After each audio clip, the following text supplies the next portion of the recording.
suis ici parce que dans quelques instants, je vais faire une conférence-concert où je vais essayer de présenter le métier de compositeur. Comment on devient compositeur? Est-ce qu'un compositeur, dans son activité de création, fait exactement la même chose qu'un improvisateur? Je suis aussi improvisateur. Et tout cela sera donné avec quelques exemples au piano, des exemples qui seront en fait des improvisations sur des thèmes proposés par le public. Donc il y aura un côté un peu interactif et j'essaierai de faire en sorte que, une fois que les improvisations auront lieu, je montrerai ensuite, après coup, qu'est-ce qui se passe dans mon esprit, dans mon cerveau, au moment où j'improvise. Donc ce sera une espèce de décortiquage a posteriori de ce qui viendra d'être fait.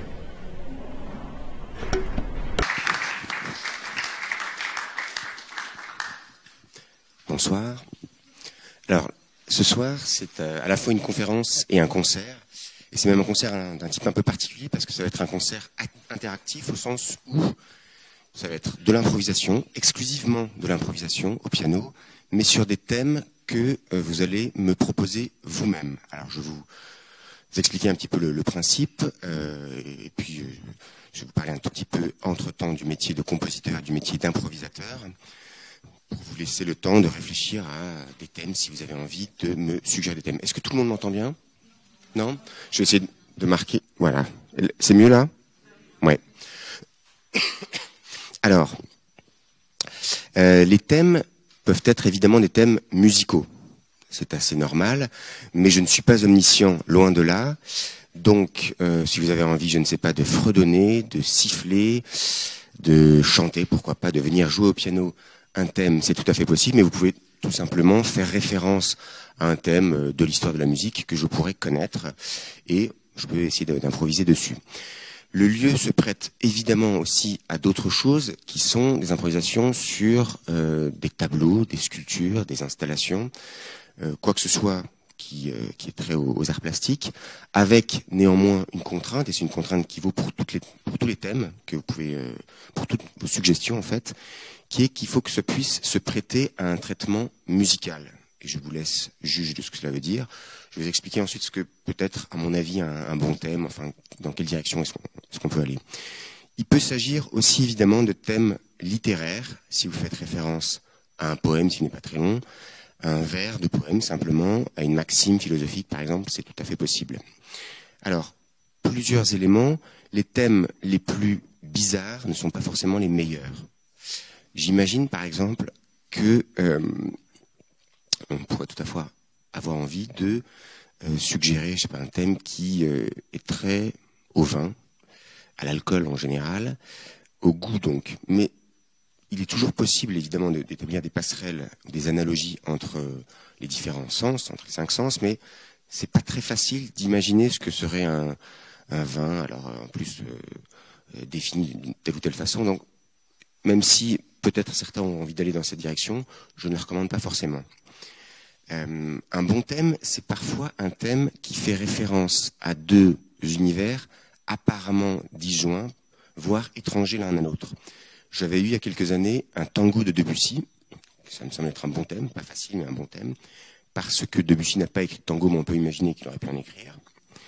J'avais eu également une rencontre entre Bach et Scriabine, alors difficile d'imaginer deux compositeurs plus différents que Bach et Scriabine, mais justement le fait qu'ils soient si éloignés l'un de l'autre rend le défi d'essayer d'improviser sur l'un et l'autre, plutôt que sur l'un ou l'autre, mais vraiment l'un et l'autre, un défi intéressant. J'avais eu aussi, dans le même ordre d'idées, en utilisant un peu la polysémie, alors quelque chose d'un peu fantaisiste apparemment, mais qui est en fait un bon thème, je pense, qui était 30% de touches blanches. Alors évidemment, difficile de compter de telle sorte qu'on puisse avoir exactement 30% de touches blanches, mais ça vous donne une idée. C'est d'une certaine façon un thème intéressant parce que ça oblige à se concentrer plutôt sur telle ou telle zone du clavier. Dans un ordre d'idée assez proche, j'avais eu aussi quelque chose de gai à la main gauche et de triste à la main droite. Alors, autre thème, et puis ensuite évidemment je vais vous laisser y réfléchir parce que ça sera à vous de les donner. Un thème intéressant parce qu'il jouait à la fois sur la polysémie et sur une rencontre plutôt inattendue. C'était une rencontre entre Don Juan et Carmen. Alors, donc vous avez, j'allais vous dire, je distribue les copies, vous avez 10 minutes, et ensuite je prends les copies, c'est à peu près ce qui va se passer, c'est-à-dire que je vais vous parler maintenant pendant une quinzaine de minutes du métier de compositeur, ce qui suscitera peut-être de votre part des questions. Dans 1 heure à peu près, un petit peu plus, vous aurez la possibilité de poser ces questions, quelqu'un passera dans l'assemblée avec un micro, mais d'ici là, je vais un tout petit peu vous expliquer ce que c'est que le métier de compositeur, sachant que lorsqu'on me demande mon métier, donc je précise compositeur, même si je suis aussi pianiste, je vais ensuite essayer de préciser les liens entre composition et improvisation. Et quand je dis que je suis compositeur, en général, je précise que j'écris de la musique contemporaine accessible. Alors qu'est-ce que ça veut dire contemporaine accessible? Contemporaine, ça veut dire que ce n'est pas des musiques dites actuelles, mais actuel, contemporain sont 2 mots a priori synonymes. Donc en fait, ça relève un peu d'un jargon de spécialistes, donc je vais essayer d'expliquer.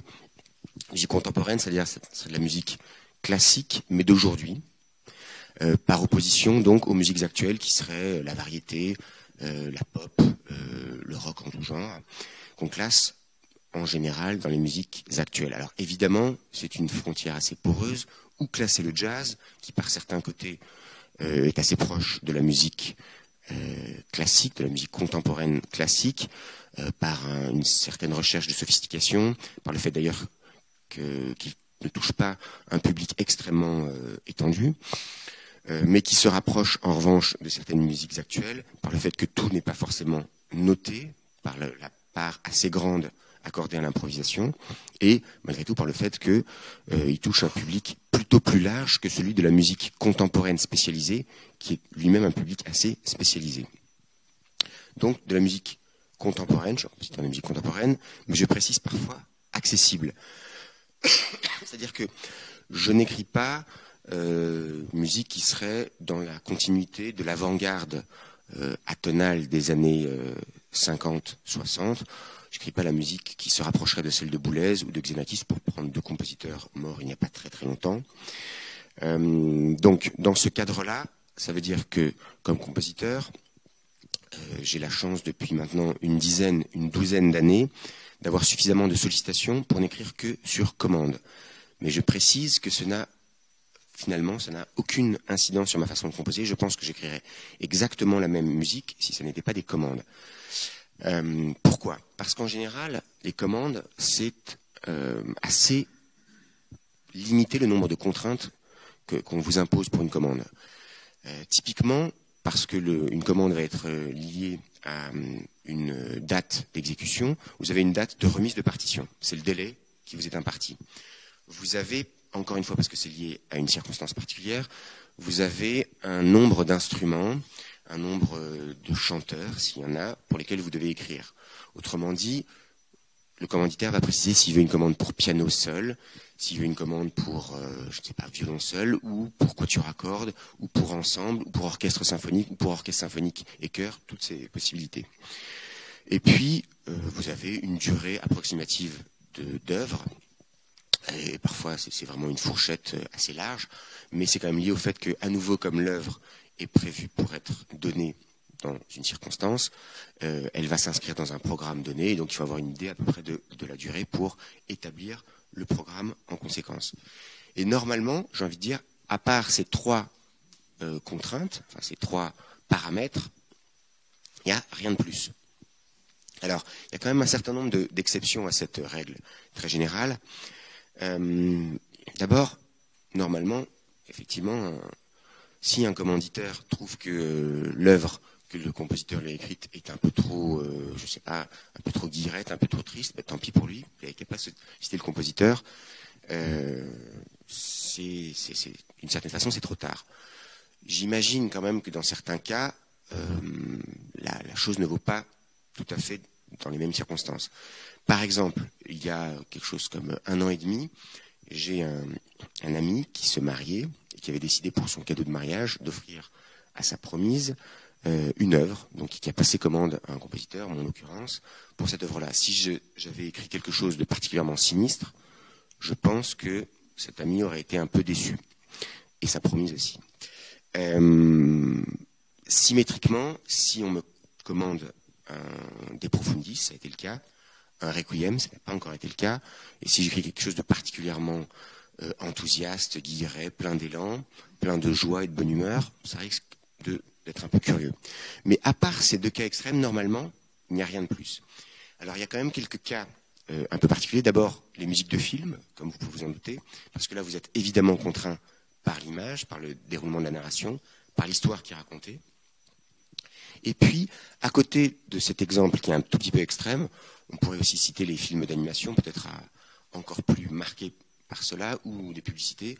Je n'ai encore jamais écrit de musique de publicité ou de film d'animation, mais peut-être que ça se produira. Les musiques de scène, même si probablement le rapport à l'image, en l'occurrence, à la scène et au texte, est un peu moins contraignant que quand il s'agit de musique pour l'image, de musique pour l'écran. Mais j'ai eu, comme ça, 2 commandes de contes musicaux pour enfants pour lesquels le conte musical, pour le coup, est donné. Alors, vous avez la possibilité éventuellement de le raccourcir avec l'accord de l'auteur ou de ses ayants droit si il n'est plus là. Vous pouvez modifier un certain nombre de choses, mais globalement, vous êtes évidemment contraint par le texte. Je termine pour un enregistrement qui va avoir lieu le 6 mai un autre conte musical sur un texte qui s'appelle « Le roi qui n'aimait pas la musique ». Je ne vais pas toucher au texte sans l'accord de son auteur. Alors, vous pouvez peut-être vous demander qui passe commande en règle générale. D'abord, le fait de bénéficier de commandes, c'est une chose qui, à gros traits, distingue un peu les compositeurs de musique savante, entre guillemets, autrement dit de musique contemporaine, des compositeurs de musique non savante, comme la SACEM aurait tendance à les cataloguer, donc typiquement les compositeurs de musiques actuelles. Pourquoi ? Parce qu'en général, dans les musiques actuelles, la rémunération du compositeur, elle est plutôt liée à ses droits d'auteur, au flux actualisé des droits d'auteur qu'il peut espérer toucher. Chez les compositeurs de musique contemporaine, il y a aussi des droits d'auteur, mais il y a cette chose qui est un peu un luxe qu'on leur permet, ou en tout cas qu'on leur permet au-delà d'un certain seuil de notoriété, qui est que même si l'œuvre est un bide total, un four, un insuccès absolu, eh bien, il aura au moins le montant de la commande. Et si l'œuvre n'est plus jamais jouée, plus jamais rejouée, s'il n'est pas enregistré, eh bien, le commanditaire aura sans doute manqué de discernement, il n'aura pas eu beaucoup de nez, mais au moins, le compositeur se retrouvera avec ce montant-là. C'est une chose assez importante. Je ne sais pas si c'est forcément une bonne chose, parce que ça peut avoir des effets néfastes, qui sont que ça maintient peut-être la musique contemporaine dans un certain ghetto, puisque l'incitation à écrire une musique qui plaise au public est finalement existante, certes, mais n'est pas très puissante, n'est pas très forte. Ça veut dire aussi une certaine forme de luxe, c'est-à-dire qu'un compositeur, finalement, ne va pas être contraint et donc va peut-être écrire dans une direction qui est celle qu'il imagine être sa direction propre, qui correspond à son style, à son langage personnel, mais qui n'a pas grand-chose à voir avec les attentes d'un public. Et donc, si les compositeurs se plaignent beaucoup en musique contemporaine de la ghettoisation de leur métier, de leur milieu, celui de la musique contemporaine, on peut un peu se demander si ce n'est pas un peu leur faute, plus que la faute du public. C'est peut-être que les torts sont partagés, mais je crois que si on se rend compte que certains compositeurs décident de rester fidèles à un certain langage, parfois extrêmement hermétique, voire abscon, ils n'ont pas à s'étonner si le public ne suit pas. Alors j'ai déjà pas mal parlé, je reprendrai un petit peu la parole après. Je vais d'ores et déjà vous demander si vous avez des suggestions de thèmes. Et j'espère que oui, parce qu'on est encore ensemble pendant un petit moment.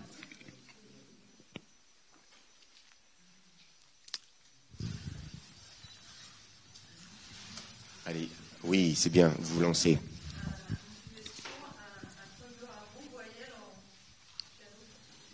Donc, voyelle de Rimbaud. Très bien.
Merci.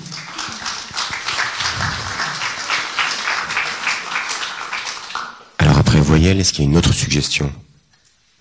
Oui. Dialogue entre Socrate et Trump. Je pense que tout le monde a entendu, mais je répète quand même. Dialogue entre Socrate et Trump.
Merci.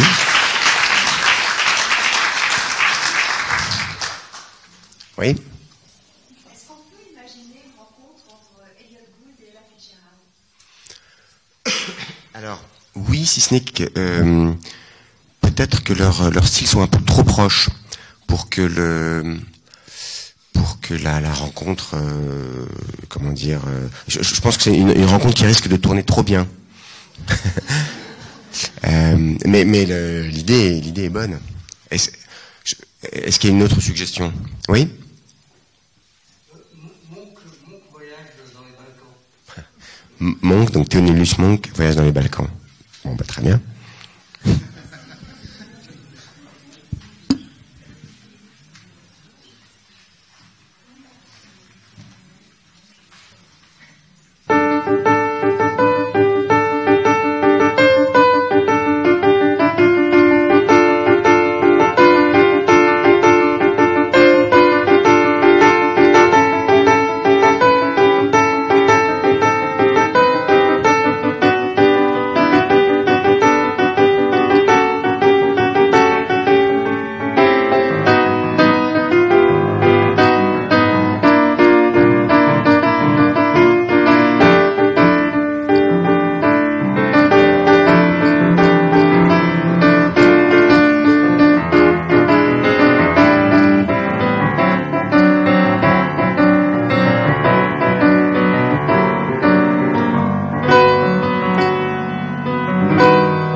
Merci.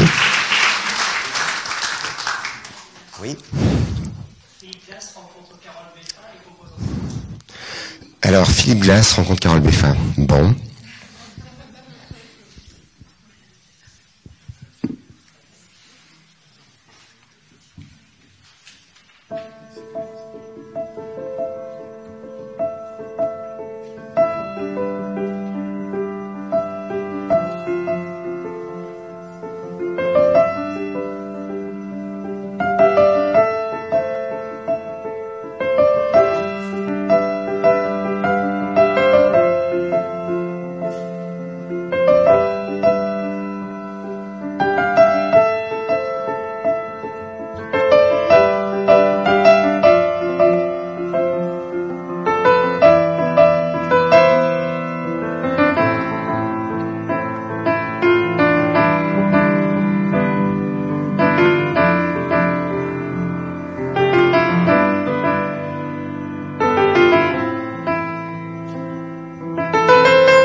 Merci. Alors, avant de reprendre quelques thèmes, je suis content que, alors qu'au début, vous étiez un peu précautionneux, vous n'osiez pas proposer de thème, maintenant là ça fuit, c'est très bien, c'est bon signe. Je vais essayer de faire une espèce de bilan, de récapitulation, d'essayer de voir ce qui se passait. Alors, l'idée m'est venue, en fait, en travaillant avec le mathématicien que vous connaissez certainement, Cédric Villani, avec lequel j'ai écrit un livre, Les coulisses de la création, livre dans lequel on s'interroge sur les mécanismes de la créativité. Alors, évidemment que la créativité dans les mathématiques, c'est assez différent de la créativité dans la musique, mais en fait, il y a un certain nombre de points communs. On s'interroge sur la question de savoir s'il est possible de créer à plusieurs, dans quel cadre, si nous avons l'un et l'autre des rituels quand on compose, ou quand on essaie de trouver des théorèmes, est-ce qu'on a des moments privilégiés, etc. Alors, s'agissant ici de ces improvisations, on va essayer de les récapituler. Donc, la première, rappelez-moi le thème, c'était, voilà, donc, voyelle de Rimbaud. Alors, il y a quelque chose d'assez intriguant et assez astucieux à choisir voyelle de Rimbaud comme thème sur lequel improviser musicalement. Pourquoi ?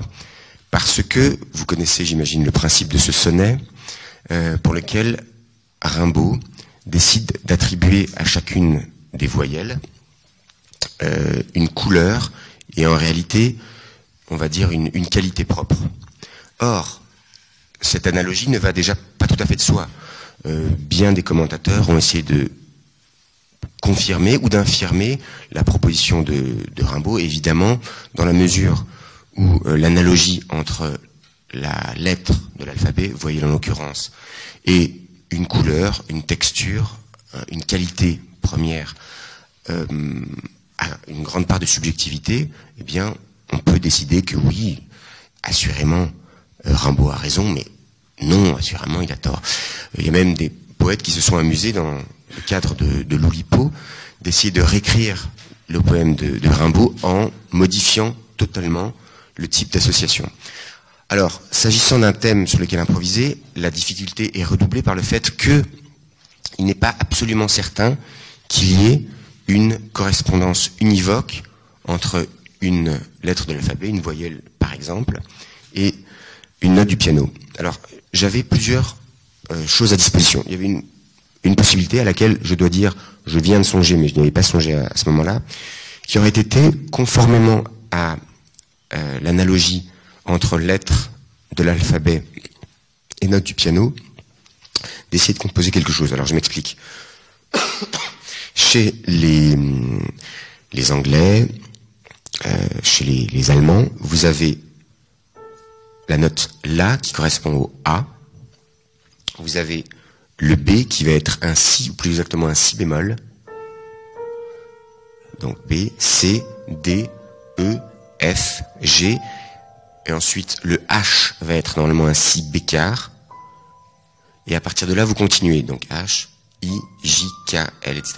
Donc on aurait pu se dire, bon, eh ben, on va essayer de prendre une à une les voyelles de l'alphabet. Donc A, puis E, etc. Ce n'est pas ce que j'ai choisi de faire. J'ai plutôt cherché à trouver un équivalent qui forcément aura quelque chose de légèrement subjectif dans ce poème avec sa structure, qui est une structure évidemment assez contraignante, c'est un sonnet, en partant et plutôt de quelque chose d'assez modal et d'assez coloré, en tout cas c'est ce que j'essaie de faire, et qui puisse suggérer ces fameuses couleurs dont il est question. Le deuxième thème qui m'a été proposé, c'était... Voilà, donc dialogue, peut-être impossible, entre Socrate, qui est l'homme du dialogue par excellence, puisque comme vous le savez, Socrate, contrairement à son disciple Platon, n'a pas laissé d'écrit, mais il est connu pour ses dialogues. Trump, pour le moment, n'est pas vraiment connu pour son dialogue, pour son sens du dialogue, mais ça peut changer. Et même lorsqu'il fait des choses un peu impromptues et a priori pas tellement prévisibles, comme bombarder la Syrie ou comme menacer la Corée du Nord, quoi qu'on puisse en penser, ça n'est pas vraiment sous le signe du dialogue qu'il se place. Alors, donc, Socrate, homme du dialogue, et Trump, qui est peut-être un peu moins, ça veut dire, j'avais la possibilité éventuellement de faire référence à l'hymne américain, mais ce serait probablement condamner nos voisins outre-Atlantique à peu de choses que de considérer que Trump représente à lui tout seul toute l'Amérique et tout son hymne. Donc, je m'y suis refusé, et je suis allé chercher plutôt du côté de son électorat, les rednecks, comme on dit, c'est-à-dire un électorat qui est plutôt peu urbain, peu urbanisés, et ça sera typiquement les farmers du Midwest. Tout cela est évidemment caricatural, mais une interprétation de thèmes sur lesquels improviser a forcément quelque chose de très caricatural. Donc, y a une chose en musique, pour ceux d'entre vous qui connaissent un peu la technique musicale, ça vous dira, je pense, quelque chose. Quand on veut suggérer le populaire et le rustique, depuis très longtemps, on va utiliser ce qu'on appelle un bourdon, ce qu'on appelle techniquement un bourdon, c'est-à-dire une double tenue, une double pédale. Par exemple, si je fais...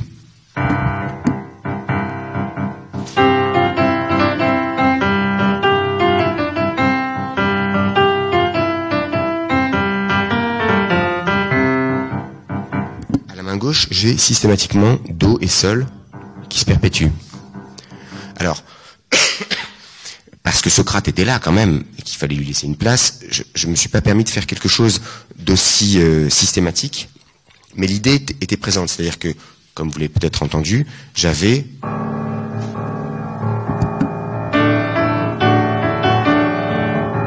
avec un bourdon égal à lui-même, qui reposait sur ces deux notes, immuablement jouées, une mélodie qui, tant bien que mal, essayait de se constituer au-dessus, confiée à la main droite, là où le bourdon était confié à la main gauche. Le troisième thème, c'était... Oui. Donc, Monk dans les Balkans. Alors, sans entrer trop dans la technique, il faut savoir que en musique, il y a des rythmes qu'on appelle parfois bulgares. En réalité, c'est probablement une métonymie, une synecdote. Il faudrait mieux dire des rythmes balkaniques, au rythme des Balkans, qui sont liés, alors j'ai essayé de pas être trop technique, au regroupement asymétrique de pulsations de 2 et de 3. Qu'est-ce que ça veut dire? Si je fais par exemple 1, 2, 3, 1, 2, 3, 1, 2, 1, 2, 3, 1, 2, 3, 1, 2, au lieu d'avoir donc 1, 2, 3, 1, 2, 3, 1, 2, ça fait 8 pulsations, 3 plus 2. Au lieu que ce regroupement soit symétrique, par exemple en 1, 2, 3, 4, 1, 2, 3, 4, 1, 2, 3, 4. Ici, on n'a pas du tout le sentiment d'un déhanchement, on n'a pas du tout le sentiment d'avoir quelque chose de chaloupé. En revanche, si je fais... Tout de suite, c'est beaucoup plus rythmique, vivant, dynamique, énergique, et c'est un des rythmes, un des nombreux rythmes balkaniques que par extension, ou plutôt plutôt l'inverse d'une extension, par regroupement, on appelle rythme bulgare.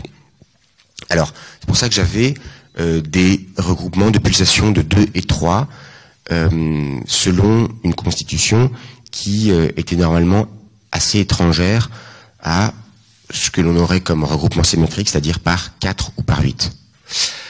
Et puis, Monk, donc petit clin d'œil au jazz, a son style, qui est un style peut-être autant digital qu'harmonique. Le style de Monk, c'est ce style assez sec, qui joue parfois sur des appoggiatures, qui a ces caractéristiques que les jazzmen qui s'amusent à faire des relevés, c'est-à-dire à pasticher ce style en essayant de pointer certains éléments caractéristiques, que ces jazzmen donc connaissent bien. Voilà ce que j'ai essayé de faire avec Monk dans les Balkans. Quatrième thème, c'était... Voilà. Alors, Philip Glass, compositeur que vous connaissez certainement, même sans le savoir, parce qu'il est énormément utilisé par des compositeurs de musique de film. Il a lui-même écrit quantité de musique de film, notamment dans les années 80, ces films liés à la lutte contre les problèmes environnementaux qui étaient les Koyaanisqatsi et autres. Il a, dans cette espèce d'écriture harmonique très simple, qui se veut extrêmement objective, froide, distanciée. C'est pour ça que ça me fait toujours sourire quand on dit que la musique de Glass c'est quelque chose de très romantique. Non, elle est très accessible certainement, mais je pense pas qu'elle ait l'expressivité assez typique du romantisme. Au contraire, elle est en général très neutre, presque chirurgicale dans son aspect très distancié. Et donc, vous allez avoir de temps en temps certains schémas harmoniques qui se mettent en place.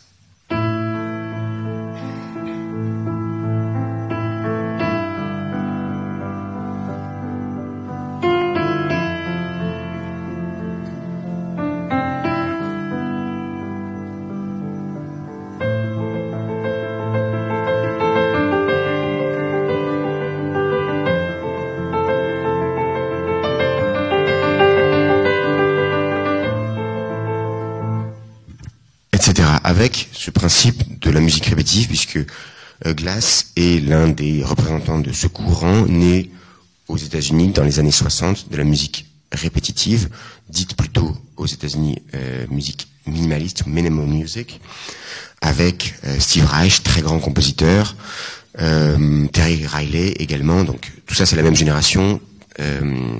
Terry Riley, je crois que c'est 35, Reich c'est 36, Glass c'est 37, leur année de naissance. Et oui, oui. Alors, vous avez donc ces schémas rythmiques avec une espèce de côté assez entêtant, hypnotique, qui est lié à la répétition presque à l'identique, mais en fait avec quelques modifications infinitésimales, de même schéma rythmico-harmonique, dont je vous ai donné un aperçu. Alors, je me suis amusé à utiliser le fait que ces schémas rythmico-harmoniques n'étaient pas très éloignés de ce que l'on trouve dans certaines musiques traditionnelles espagnoles, ou plus exactement andalouses. Je ne sais pas pourquoi, mais peut-être parce que le lieu s'y prête et que on peut dire que Picasso est l'un des plus grands artistes de la période moderne et le père de tout l'art contemporain, à sa façon. J'ai pensé à Guernica, peut-être aussi parce qu'il y a quelques jours, on fêtait un anniversaire lié à Guernica, évidemment. Guernica, d'ailleurs, de Guernica, c'est l'année de naissance de Phil Glass, hein, donc je pense que je viens d'y penser, mais inconsciemment, ça a dû jouer. Je ne me trompe pas, c'est 1937. Hein. Donc, j'ai pensé à Guernica. Pensant à Guernica, j'ai pensé à un schéma harmonique qui est assez proche de celui de Glass.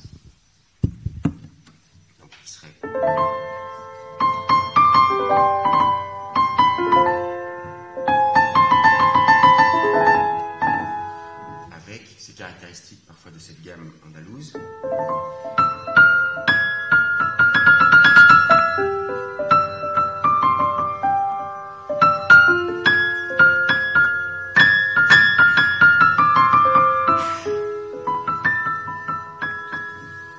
Qui, à peu de choses près, si ce n'est qu'on garde au contraire ce côté froid et distancié pour avoir quelque chose de beaucoup plus chaleureux, sensuel, encore plus triste, on va dire, nostalgique et probablement mélancolique que ne l'est la musique de Glass, qu'il est elle-même un petit peu à sa façon. Donc j'ai essayé de combiner ces deux registres-là, peut-être parce que spontanément je me sentirais assez proche de ce schéma andalou ou espagnol au sens large, pour en faire quelque chose qui, de temps en temps, donc reprenait ce caractère machinal, quasi métronomique de la musique de Glass, et à d'autres moments, au contraire, se permettait une certaine élasticité dans le tempo pour aller vers quelque chose de beaucoup plus contemplatif. Est-ce qu'il y a eu un autre thème après? Non, c'était 4. Alors, voilà.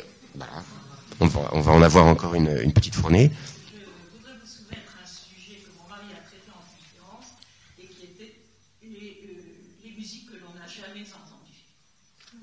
Ouh là là, ça fait partie des thèmes bizarres. Est-ce que c'est un bon thème? Je ne sais pas. Musique qu'on n'a jamais entendue. C'est-à-dire les musiques de l'Antiquité, tous ces personnages qui ressemblent Non, on a déjà traité Socrate. Donc, et on a déjà traité Trump qui n'a jamais été entendu. Alors je ne sais pas trop quoi vous dire. Alors je vais essayer éventuellement de le combiner à autre chose, parce que tel quel ça se prête difficilement à un traitement musical, mais on ne sait jamais. Est-ce qu'il y a... Oui.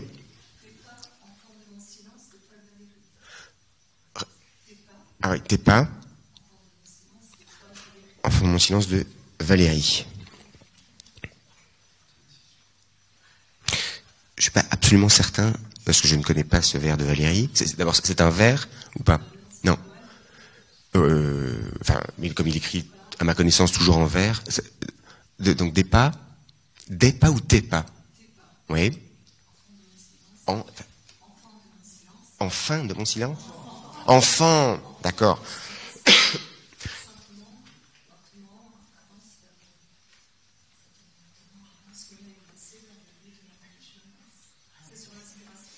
D'accord.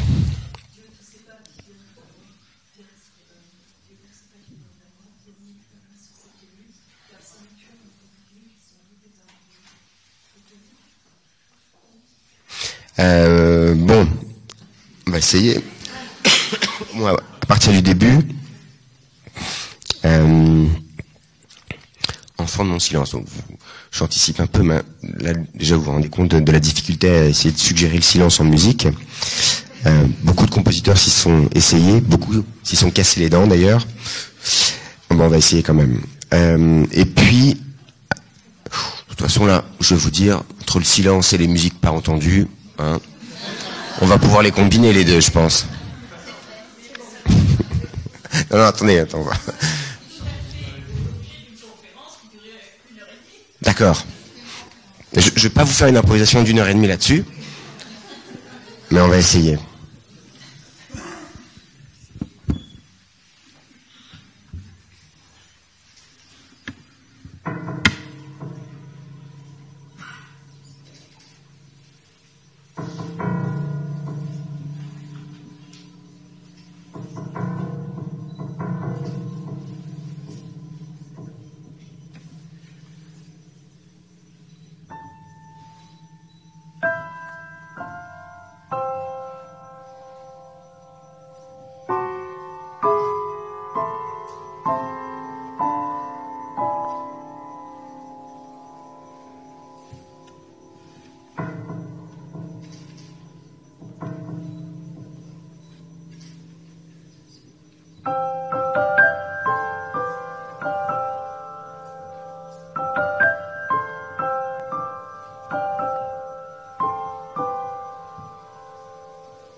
D'accord, alors.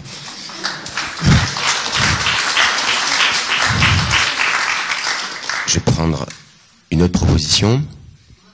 Oui. Joe Hisaishi compose avec John Williams. Ouh là là, alors je connais trop mal Joe Hisaishi. Est-ce que j'en connais n'est pas si différente de John Williams quand même, donc ça va pas être facile. Vous voulez pas deux compositeurs vraiment distincts l'un de l'autre? Oui. Est-ce qu'on pourrait imaginer Corelli qui se forme de deux genres avec la musique irlandaise? Corelli et la musique irlandaise. Vous pouvez me fredonner un peu de musique irlandaise? Ou la chanter, hein, si vous voulez.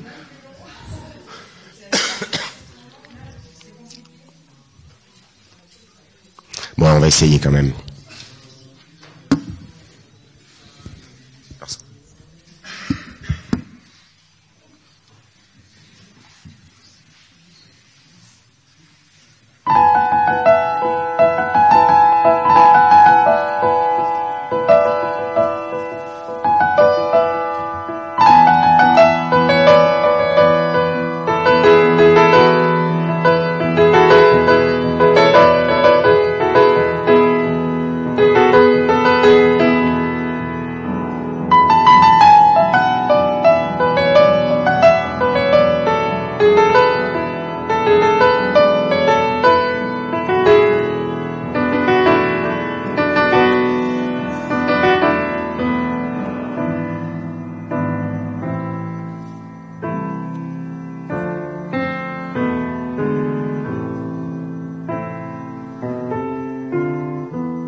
Merci.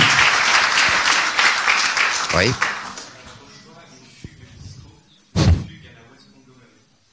Ouh là là, une fugue disco. Le problème, c'est que la disco est rythmique, harmonique, mais pas du tout contrapuntique. Et la fugue, il est pas tellement. En revanche, je connais trop mal. Non, là, c'est vraiment, c'est au-delà de mes forces. Je le crains. Mais oui. D'accord. Duke Ellington et Ravel à Montfort-l'Amaury qui discutent. Beaucoup de dialogues là, hein. Ils discutent.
Merci. Alors, encore un thème. Celle-ci.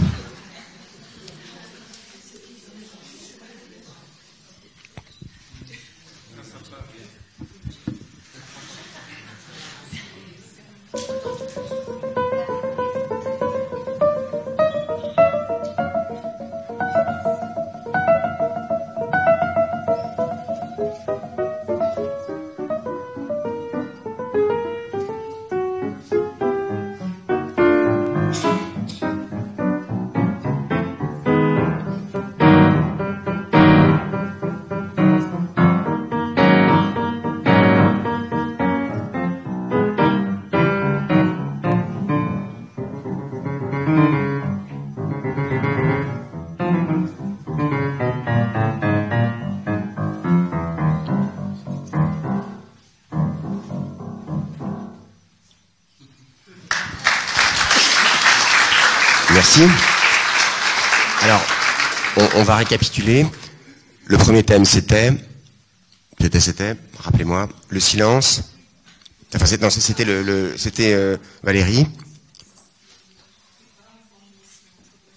Voilà, avec une musique proprement inouïe, inédite, puisqu'on ne l'avait jamais entendue. C'est ça. Alors, qu'est-ce que j'ai fait déjà alors, bon, suggérer le silence, c'est évidemment délicat en musique. Comme vous le savez peut-être, ça a été tenté de façon un peu provocatrice par Cage, qui s'en est défendu, qui a écrit cette pièce assez célèbre, qui s'appelle 4 minutes 33, qui est en 3 mouvements. Le pianiste est censé venir sur scène, ouvrir le piano, faire mine de jouer, en réalité il ne joue pas, il attend 4 minutes 33 et puis il repart. Et en réalité, ce n'est pas tout à fait une pièce sur le silence, a prétendu Cage, puisque le public éventuellement s'impatiente, se racle la gorge, comme je le fais moi-même, qui est une sinusite en ce moment. Éventuellement, qu'est-ce qu'il peut faire le public? Il y a des grincements de chaises, il peut y avoir tout ce que vous voulez. Bref, c'est une œuvre paradoxale parce qu'elle repose en théorie sur le silence complet, en tout cas sur l'absence totale de musique notée, et en réalité, il se passe toujours quelque chose. Bon, là, j'ai choisi d'utiliser le grave du piano, mais en n'autorisant pas la résonance des cordes, et donc en donnant cette sonorité assez étonnante, sépulcrale, assez énigmatique en fait, un tout petit peu angoissante que peut avoir le piano dans ce registre quand on le joue dans le piano, si je veux le dire. Et puis, puisqu'il était quand même question de pas, avec l'idée un peu de battement, ça peut éventuellement, sous cette forme-là, suggérer les battements d'un cœur, surtout avec la pédale, ou des pas effectivement qui évoluent.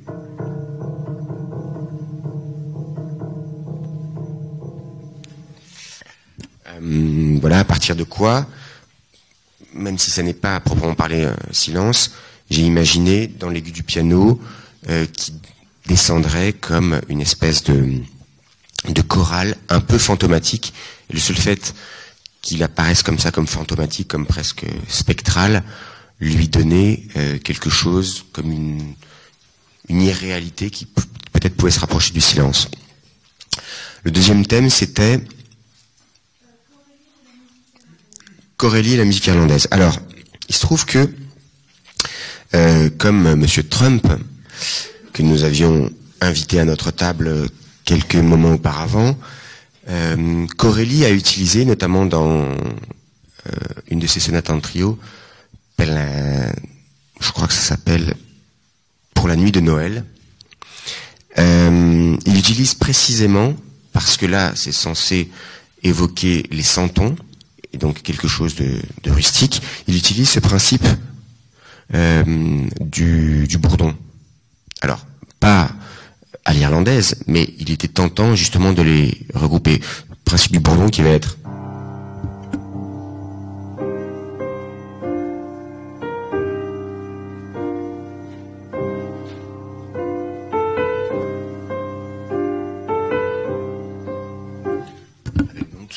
à chaque fois toujours cette même basse immuable.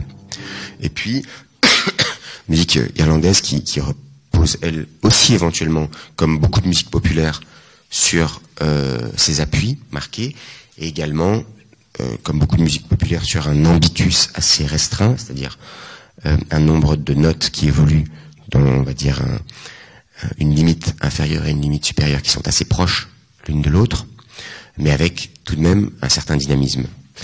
Le troisième thème, c'était... Oui, Ravel et Duke Ellington à Montfort-l'Amaury. Alors, Montfort-l'Amaury, c'est cette petite ville à l'ouest de Paris, où Ravel avait sa maison. Ravel, esprit extrêmement maniaque, fasciné par les horloges et les mécaniques horlogères, fasciné par tout ce qui était automate. On en a des traces dans sa maison. Mais qui, alors c'est là où c'est intéressant, Ravel et Duke Ellington, pour partie, il est extrêmement difficile de savoir lequel des deux était à l'origine des innovations harmoniques, qu'ils s'échangeaient d'une certaine façon à peu près à la même époque, dans les années 10-20.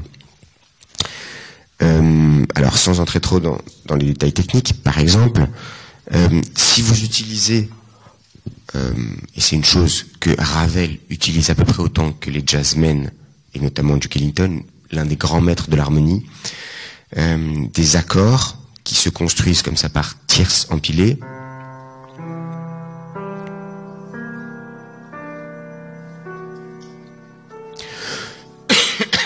Ben, ça, c'est des choses que l'un et l'autre utilisent volontiers. Chez Ravel, ça sera par exemple dans son concerto pour la main gauche, il va utiliser ça en les concaténant, en donnant ce qui s'appelle, je vais essayer de pas être trop technique, la gamme acoustique.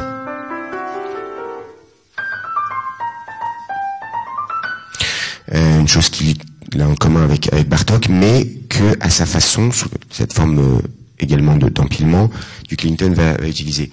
L'un et l'autre donc aiment ces harmonies assez riches, j'ai envie de dire presque plantureuses, sucrées, avec parfois des cycles d'accords qui vont s'affaissant en s'entraînant l'un l'autre. Typiquement, tu vas vers, c'est là que je vais vers. Et ça, c'est quelque part entre Ravel et Duke Ellington, puisque, encore une fois, c'est parti des choses que l'un et l'autre pourraient faire. Alors, mon début était plus ravelien que ellingtonien.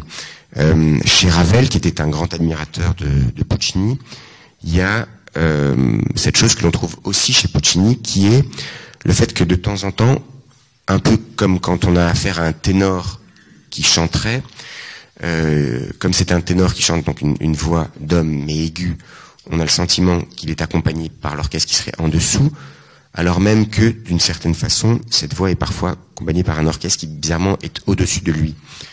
Ça donne des choses comme...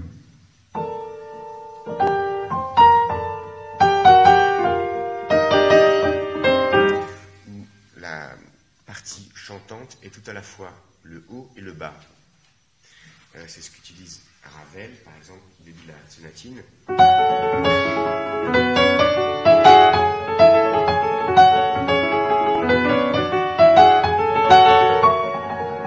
Etc. Et donc j'ai eu l'idée de commencer comme ça. Et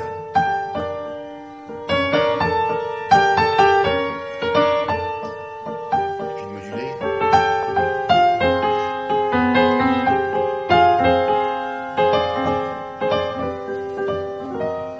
Et puis d'aller vers des accords plus riches. Et puis de rencontrer Duke Ellington à Montfort-l'Amaury.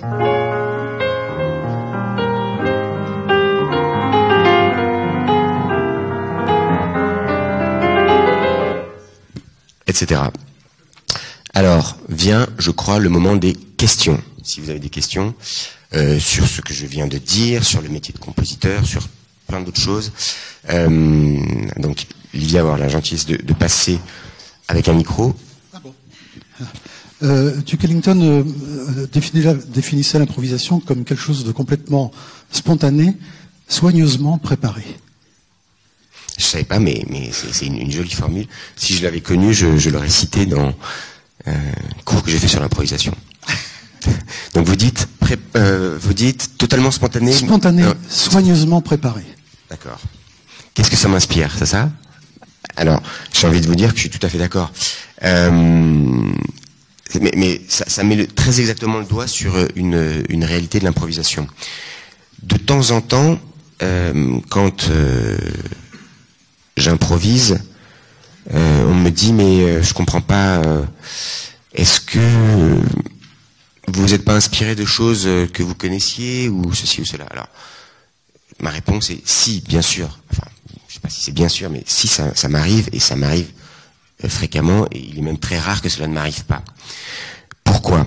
Parce que je ne crois pas tellement en la tabula rasa en musique. La tabula rasa, donc la table rase, le fait de faire du passé table rase, c'était un des mots d'ordre de l'avant-garde lié à Darmstadt en musique dans les années 50, avec des gens comme Boulez, Stockhausen et d'autres, qui s'imaginaient qu'on pouvait reconstruire à partir de rien, ou presque, la musique, qu'il fallait se priver de toute balise perceptive, de tout ce qui, de près ou de loin, pouvait rappeler la tradition, que ce soit des thèmes, donc le thématisme, l'harmonie et toute forme de pulsation un peu trop marquée, en fait, toute forme de rythme un peu trop incarné. Alors, s'agissant d'improvisation, vous avez comme ça des écoles d'improvisation qui vous suggèrent, c'est une improvisation dite générative, rien à voir avec la grammaire générative de Chomsky, mais générative parce qu'elle est censée s'auto-générer à partir de rien, c'est-à-dire naître de rien et se développer à partir de rien. À côté de cette école-là, il y a une école qui est plutôt liée à l'improvisation à l'orgue ou au piano, dont je me sens assez proche, et qui considère qu'il n'y a absolument pas lieu d'essayer à tout prix de se déprendre de ces réflexes d'improvisateur, et que si vous viennent digitalement ou du point de vue de la mémoire des idées, des influences, vous pouvez tout à fait les agréger à votre discours, le propre de l'improvisation étant finalement une forme de création dans l'instant. Donc je suis tout à fait d'accord avec cette formule, puisque elle suggère cette absolue spontanéité, cette création spontanée au sens où lorsque j'improvise, je n'ai normalement pas du tout d'idée de l'endroit où je vais aller, et tout se crée dans l'instant, c'est de la création live, si j'ose dire, mais où tout est donc soigneusement préparé. Alors, on pourrait établir une toute petite différence entre l'improvisation en jazz et celle que j'ai tendance à pratiquer. En jazz, comme vous le savez, pratiquement toujours, les jazzmen improvisent à partir de grilles. Qu'est-ce que c'est des grilles? Ce sont des schémas harmoniques préétablis. Alors, certains grands jazzmen ont suffisamment d'invention et de fantaisie pour créer eux-mêmes leur propre grille, mais finalement, un thème repose sur une succession d'harmonies qui vont être identiques à elles-mêmes à peu de choses près, ce qui permet d'ailleurs d'improviser à plusieurs. Si vous n'avez absolument rien d'établi, de préétabli, il va être très difficile d'improviser à plusieurs, à plus de 2 en tout cas, sans que cela sonne comme une effroyable cacophonie. Donc, tout à fait normal que les jazzmen qui se produisent en trio, en quartet, en quintet, parfois même à plus, en big band, pour lesquels il y a une part d'improvisation qui reste, préfèrent improviser sur cette grille, ce qui explique peut-être cette jolie formule de Duke Ellington. Est-ce que vous avez une autre question? Oui, peut-être que ma question rejoint un petit peu votre réponse là, mais est-ce que vous fonctionnez en fait en séquence, c'est ça? C'est des séquences que vous avez que vous assemblez ou Alors si c'était des séquences, enfin comment dire, d'abord c'est variable. De temps en temps, en fait je dirais que comme bien des musiques à partir de la musique baroque, vous pouvez soit imaginer plusieurs séquences, donc plusieurs sections même pourrait-on dire, qui se juxtaposent les unes aux autres et qui n'ont pas nécessairement de lien de causalité l'une à l'autre. Vous pouvez au contraire imaginer un développement après Beethoven, c'est ce qui se fait beaucoup. C'est le cas des développements chez Beethoven donc, mais aussi chez Brahms, chez Schoenberg, chez Webern, même un peu plus tard, dans un contexte très différent, où vous allez avoir une musique qui va se déployer à partir d'un thème qui va être traité de différentes façons, il va être transposé éventuellement. Le compositeur va pratiquer l'élision, c'est-à-dire qu'il va n'en conserver que la tête, ou au contraire que la queue, que l'extrémité, une des deux extrémités. Il va le traiter par miroir, il va décider d'en modifier le rythme, enfin, toutes sortes de techniques qui vont faire que ce thème va se trouver modifié, transformé, même métamorphosé en un autre thème qui lui-même va se trouver métamorphosé en un autre, selon un développement organique, on pourrait dire, qui est tout autre chose que ces formes à section. Mais vous avez au XXe siècle des compositeurs qui restent fidèles au principe des formes à section. C'est le cas de Stravinsky, par exemple, dans le Sacre du Printemps, et d'autres, au contraire, qui sont assez fidèles à cette idée d'un développement qui auto-engendrerait. dans un vocabulaire harmonique assez proche de Stravinsky, vous avez quelque chose de très différent qui est Bartók. La musique de Bartók, qui au contraire est de ce point de vue assez tributaire de celle de Beethoven. Alors, en fait, je vais pas nécessairement avoir à l'esprit des sections que je vais chercher à enchaîner les unes aux autres. Si on me demande d'improviser sur une rencontre, je peux d'abord, pour me faciliter la tâche et vous faciliter la tâche, faire entendre ces deux univers stylistiques comme étant totalement dissociés l'un de l'autre. Donc, dans ce cas-là, il va y avoir effectivement juxtaposition de deux univers étrangers, mais l'intérêt du thème, le défi qu'il lance, c'est au contraire d'essayer ensuite d'en faire la synthèse. Et pour en faire la synthèse, je vais peut-être procéder précisément par un développement qui lui sera plutôt organique. Je ne sais pas si j'ai répondu à votre question. Juste, oui, enfin, bon, il y a toujours, de toute façon, une émotion globale à faire passer et que l'on capte ou pas, et qui est subjective. Pourquoi, je ne sais pas, peut-être que vous allez me répondre. Pourquoi ça m'a énormément fait penser à Cosma, la rencontre entre Ravel et Duke Ellington, Vladimir Cosma. Vladimir, ça aurait pu être Joseph Cosma. Moi, ça m'aurait peut-être fait penser à Joseph Cosma. Vladimir Cosma.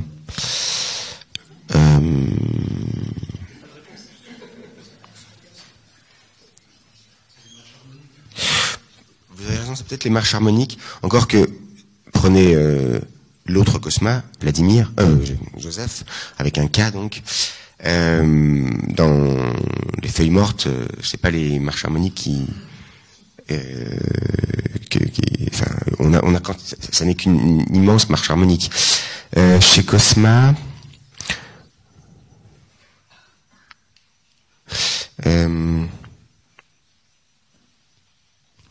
est-ce qu'il y a beaucoup de marches harmoniques chez lui?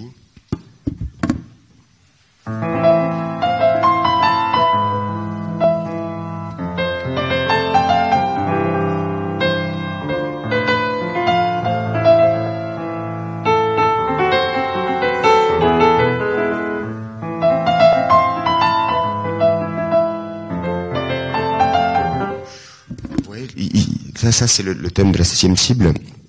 Concerto pour violon dans la 7e cible. Il y a quelques marches harmoniques. C'était pour la rencontre entre Ravel et je sais pas pourquoi ça vous a fait penser à Cosma. Le début le début ravelien ou la suite plus à la Ellington. Je saurais pas trop dire pourquoi. Oui.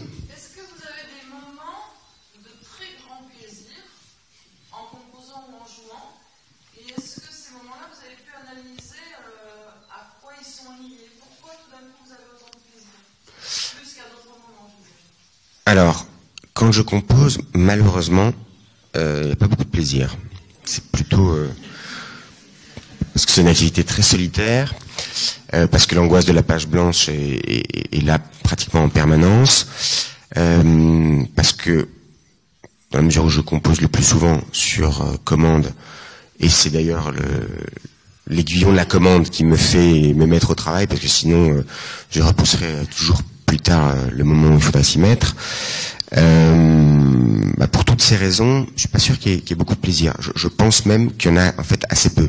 Beaucoup de souffrance parce que pour essayer de capter d'une certaine façon l'inspiration, la grâce de l'inspiration, parfois ce sont des heures et des heures de travail sans le moindre résultat.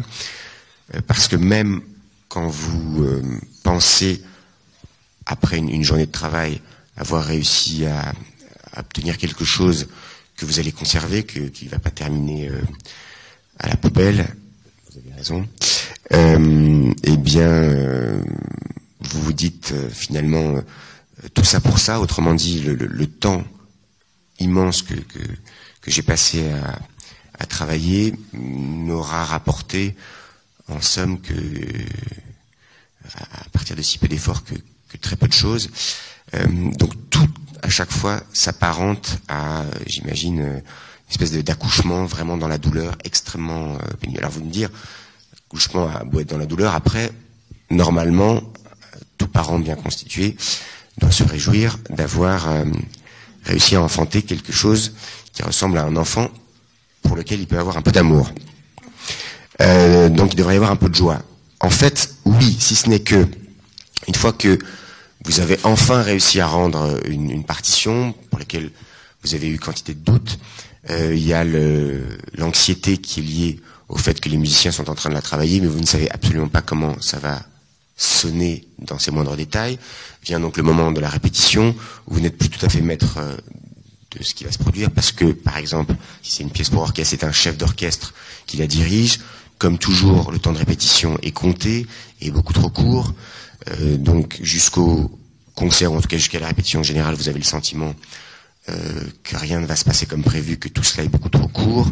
Vient le moment du concert, où vous êtes beaucoup plus concentré sur les éventuelles fautes d'exécution des interprètes, sur la toux de votre voisin, sur les grincements de siège de votre voisin. Enfin bref, vous pouvez vous dire que tout cela est compliqué, et surtout, c'est le moment où vous allez enfin pouvoir entendre normalement l'œuvre dans son intégralité. Pendant la répétition, il n'est pas certain que vous puissiez vous faire une idée de la totalité de l'œuvre, et si vous puissiez être certain qu'elle marche comme telle, et que sa structure n'est pas à modifier. Alors, vous pouvez vous dire, bon, au moins quand vous êtes à peu près satisfait de l'œuvre, que vous la réentendez pour la 3e, 4e fois, vous pouvez vous dire, voilà, ça va. Ou si vous l'entendez au disque, dans une version qui vous plaît, alors, a priori, il devrait y avoir un peu de joie, un peu de bonheur. Oui, c'est vrai. Peut-être que... alors, non, ça c'est la composition. S'agissant de l'improvisation, là, c'est très différent. Il y a un rapport au public, vous n'êtes pas tout seul, au contraire. Et puis, le seul fait que, par définition, dans une improvisation, contrairement à une composition, vous ayez effectivement à disposition un crayon, mais pas la gomme, pour gommer ce que vous faites. Autrement dit, vous n'avez pas droit au repentir. Vous allez dans une direction. Si c'est bien, tant mieux. Si c'est pas bien, tant pis. De toute façon, il faut avancer et continuer. Eh bien, je pense que ça vous permet d'angoisser beaucoup moins, de ne pas, dans une certaine mesure, vous poser cette question qui vous taraude si vous composez, qui est: est-ce que je n'aurais pas dû faire plutôt autre chose? Est-ce que je n'aurais pas dû bifurquer vers une autre voie? Donc, pour vous répondre de façon très schématique, quand vous composez, la part de joie et de bonheur est réduite. Quand vous improvisez, Dieu merci, elle est beaucoup plus importante.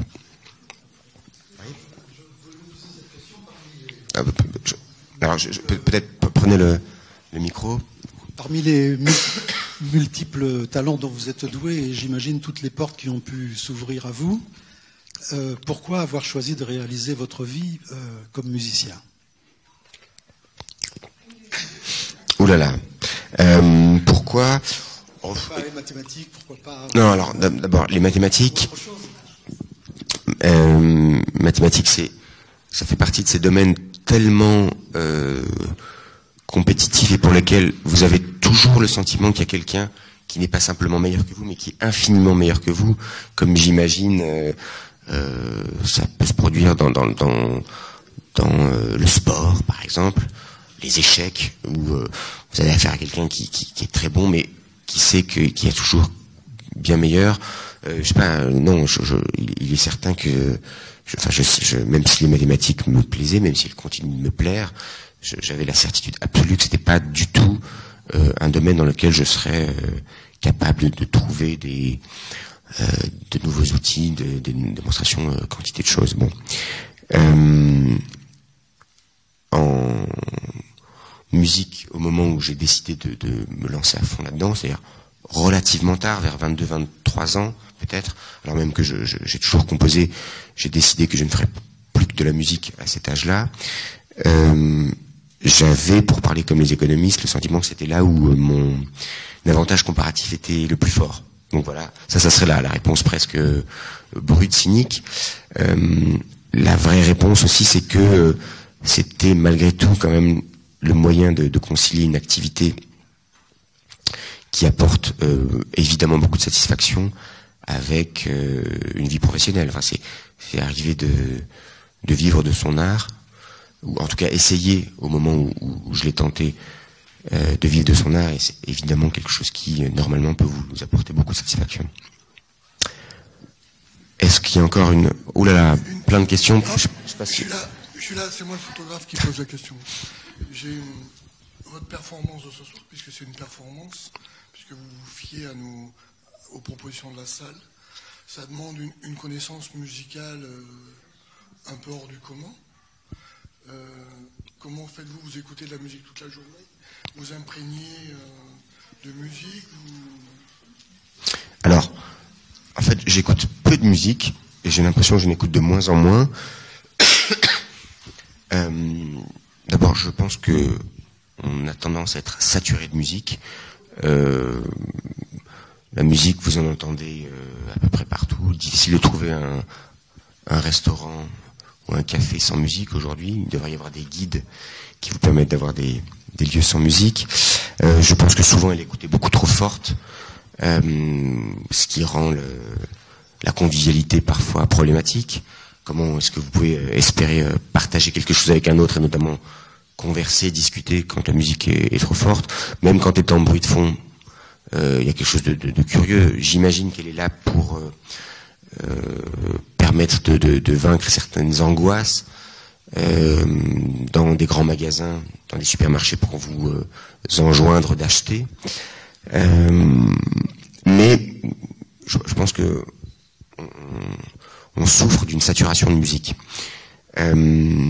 Alors, il m'arrive d'écouter de la musique, évidemment, mais j'ai beaucoup de mal à faire autre chose.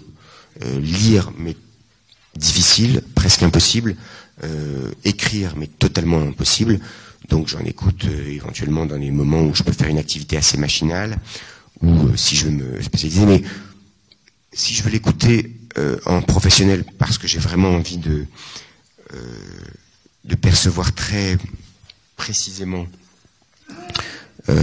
autant que possible, l'univers d'un compositeur, dans ce cas-là, ça peut paraître bizarre, mais je préférerais éventuellement lire une partition, si ça m'est possible, si elle n'est pas trop complexe, plutôt que d'écouter la musique, parce que ça sera une façon plus directe et on va dire plus approfondie d'entrer dans un univers. Donc non, j'écoute pas tant de musique que ça. Lorsque j'ai un peu travaillé l'improvisation il y a une vingtaine d'années, disons, il m'est arrivé parfois de poser une partition sur le pupitre du piano d'un compositeur dont je ne connaissais pas tellement le style, peut-être parce que son style n'était pas aussi significatif que peuvent l'être ceux de Bach, Mozart, Schubert, Schumann, et jusqu'à Bartók, Debussy, Ravel. Et j'essayais de prolonger la première page que j'avais sous les yeux pour essayer assez naturellement de m'imprégner d'un style et de l'explorer. Donc voilà, j'imagine que c'est lié à ces années, enfin, de travail où j'essayais tant bien que mal de m'approprier un langage musical.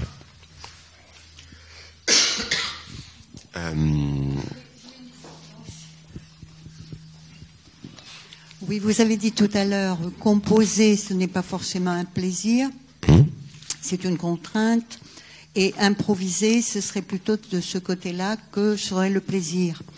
Est-ce que vous savez ce qui se passe quand vous improvisez? Est-ce que vous avez conscience de ce qui se passe? Est-ce que c'est lié au corps? Est-ce que c'est lié à une conscience de quelque chose qui s'harmonise? Qu'est-ce qu'il se passe? Est-ce que vous êtes capable de le dire? Alors, quand j'essayais a posteriori, donc de vous montrer ce qui se passait dans mon esprit, dans mon cerveau, si j'ose dire, au moment d'improviser, vous l'avez vu quand même, même si par la suite je me suis permis quelques petites remarques quand certains thèmes m'étaient proposés, j'essaye de ne pas trop réfléchir et de me jeter à l'eau. Parce que c'est quand même ça le principe de l'improvisation. Donc, encore une fois, au moment où je pose les mains sur le clavier, je ne sais pas ce qui va se produire, si ce n'est au tout début.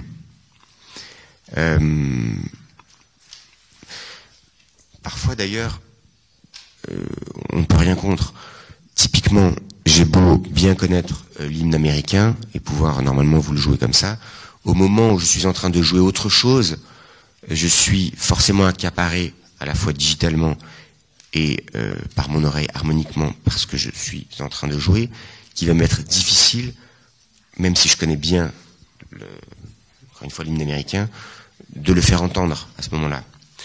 Donc, il y a forcément les doigts qui vont me porter, parce que c'est le propre de l'improvisation, parce que j'ai une certaine aisance avec plusieurs langages musicaux, que j'ai à la fois dans la tête et dans les doigts au moment où j'improvise. Mais encore une fois, non, je ne sais pas où je vais aller, je ne sais absolument pas quel va être le déroulement de l'improvisation, sauf à très court terme.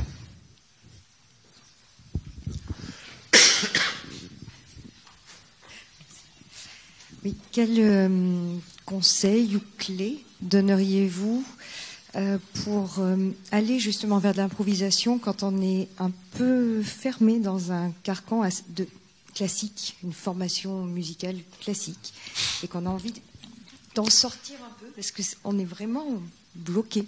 Oui.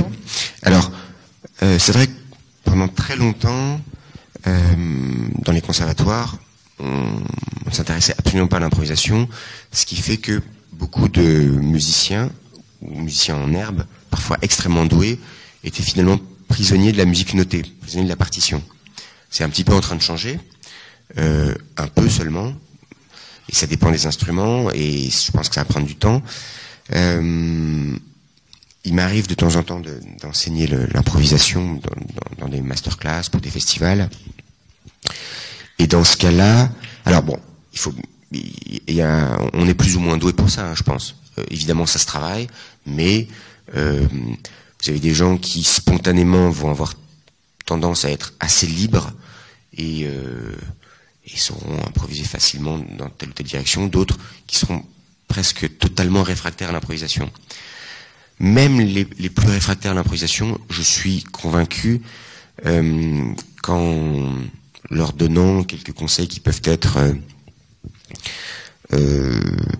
concentre-toi sur ta main gauche exclusivement, par exemple pour un pianiste, ou sur ta main droite exclusivement, essaye de répéter telle ou telle formule, et essaye enfin voilà, il va y avoir avec une plus ou moins grande facilité un certain nombre de conseils qu'on peut leur donner qui vont leur permettre peut-être de s'ouvrir à davantage d'invention, d'imagination, de fantaisie dans l'improvisation. Mais c'est évidemment très variable en fonction des musiciens que vous pouvez avoir.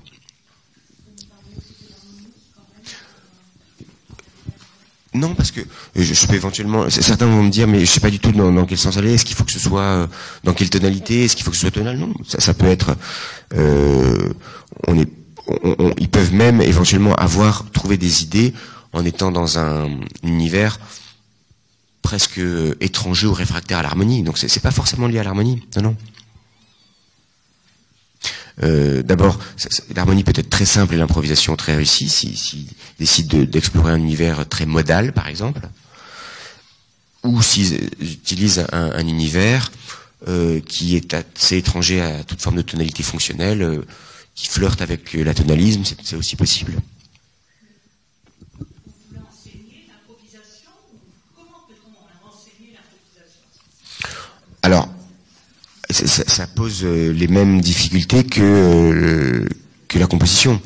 Je pense qu'il y a ce déclic, vous l'avez ou pas.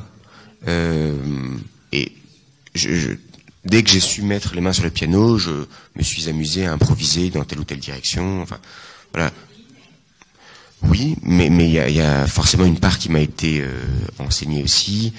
On vous enseigne le fait de ne jamais regarder vers l'arrière, c'est-à-dire vous avez un certain nombre de trucs aussi qui viennent, par exemple, si vous faites une fausse note entre guillemets, vous essayez de faire en sorte de repasser sur la fausse note pour donner l'illusion que en réalité c'était pas une fausse note, que c'était parfaitement anticipé, prévu par vous au moment où vous l'avez faite. Alors ça marche plus ou moins bien, mais oui, il y a plusieurs trucs. Je dirais que pour répondre aussi à la question qui avait été celle de monsieur qui prend des photos, je pense qu'il est bon d'essayer d'improviser en pastichant quantité de styles particulièrement caractéristiques du passé, et que il faut surtout pas vous dire oulala, qu'est-ce qu'il faut que je fasse pour être à tout prix original. L'originalité, vous l'avez ou pas, mais l'idée c'est pas de se lever un beau matin en se disant, comme pour un compositeur, qu'est-ce qu'il faut que je fasse pour être original. C'est probablement la meilleure façon de manquer ce type d'originalité. Encore une fois, l'invention, les qualités d'imagination, vous les avez ou pas, il faut pas essayer de les forcer à tout prix. Je crois qu'il y a... Alors, c'était une question un peu générale au sujet de la composition.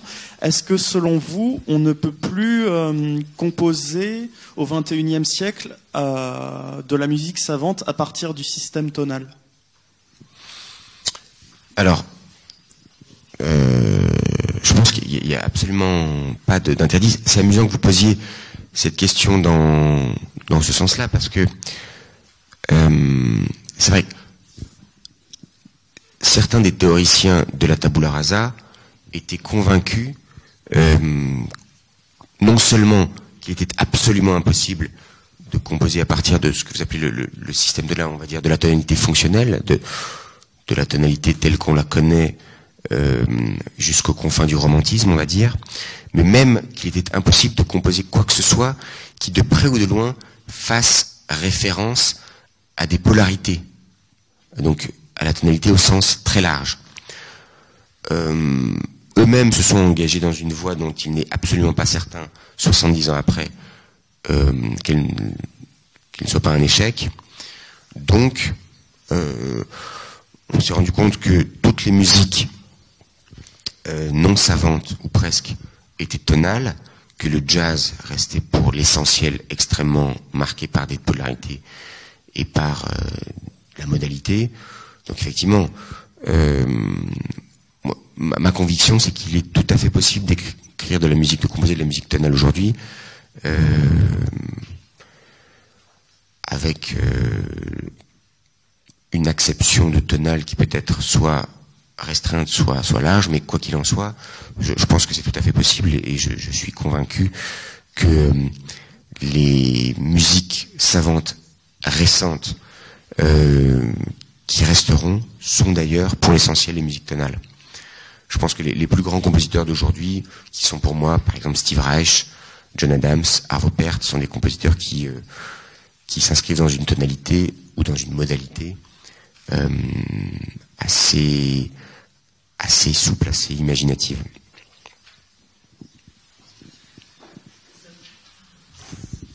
Jean, demain, imaginons que vous avez envie de composer, ou on vous passe la commande d'un concerto ou d'une symphonie. Quel va être le processus de création ou de composition de cette œuvre ? Alors, ça sera différent, justement, si c'est un concerto ou si c'est une symphonie. Si c'est un concerto, ça peut être pour un instrument que je connais bien, le piano, l'instrument à cordes, certains bois. Ça peut être pour des instruments que je connais moins bien, certains cuivres.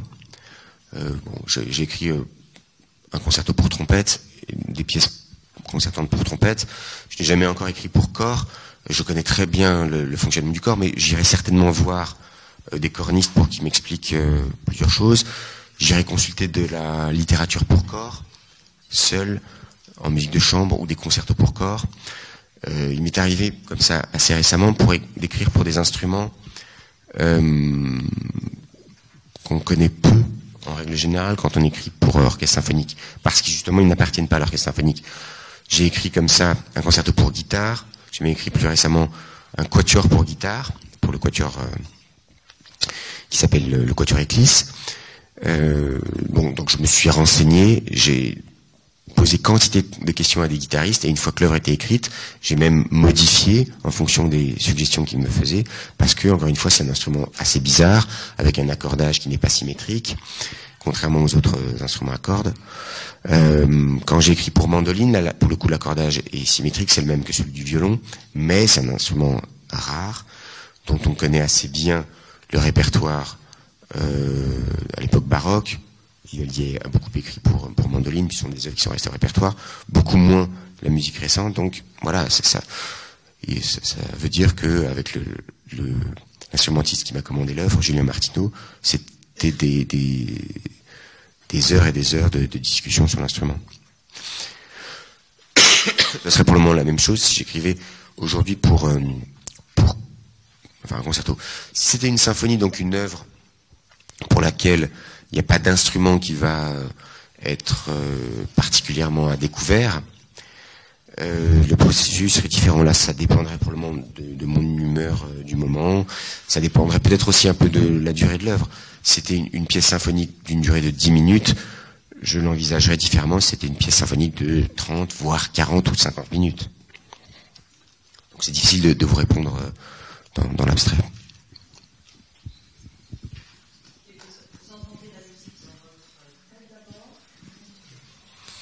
Oui, en partie.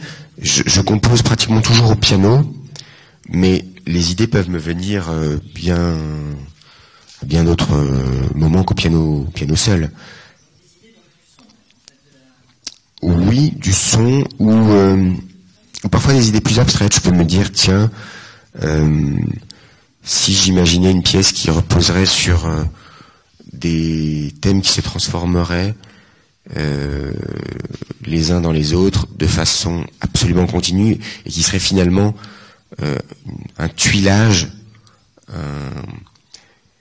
une espèce de tuilage du début jusqu'à la fin. Bon, je l'ai encore jamais tenté, mais on pourrait imaginer dans ce cas-là une idée formelle, un peu abstraite, et ensuite, pour entrer dans les détails de la composition, j'aurais tendance probablement à considérer qu'il serait bon de se mettre au piano. On a une dernière question ici. Justement, est-ce que ce côté recherche vous intéresse? Parce que vous savez, à Bordeaux, on a des chercheurs en musicologie et l'abri, enfin tout ça.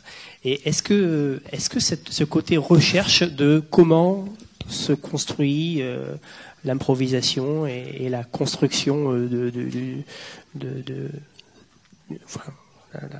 la transformation de la pensée au digital, comme vous disiez, vous intéresse particulièrement?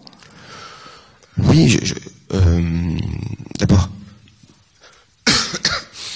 au moment où j'ai écrit à quatre mains donc ce livre avec Cédric Villani, je me suis pas mal penché sur ces questions-là, mais de façon plutôt intuitive. J'avais pas forcément cherché à lire la littérature scientifique ou académique sur le sujet. Quand je me suis posé la question de savoir ce que c'était que l'improvisation, c'est l'objet d'un des chapitres d'un livre qui vient de paraître, que j'ai écrit, qui était issu de mes cours au Collège de France, là encore, c'était plutôt interroger ce qui avait été ma pratique d'improvisateur pendant des mois et même des années. J'ai lu aussi un petit peu sur ces questions-là, des choses plus ou moins intéressantes, des choses très intéressantes. Donc oui, ça m'intéresse d'un point de vue personnel et aussi un peu d'un point de vue plus académique. Ouais. Merci beaucoup. Merci à vous. Merci pour votre attention.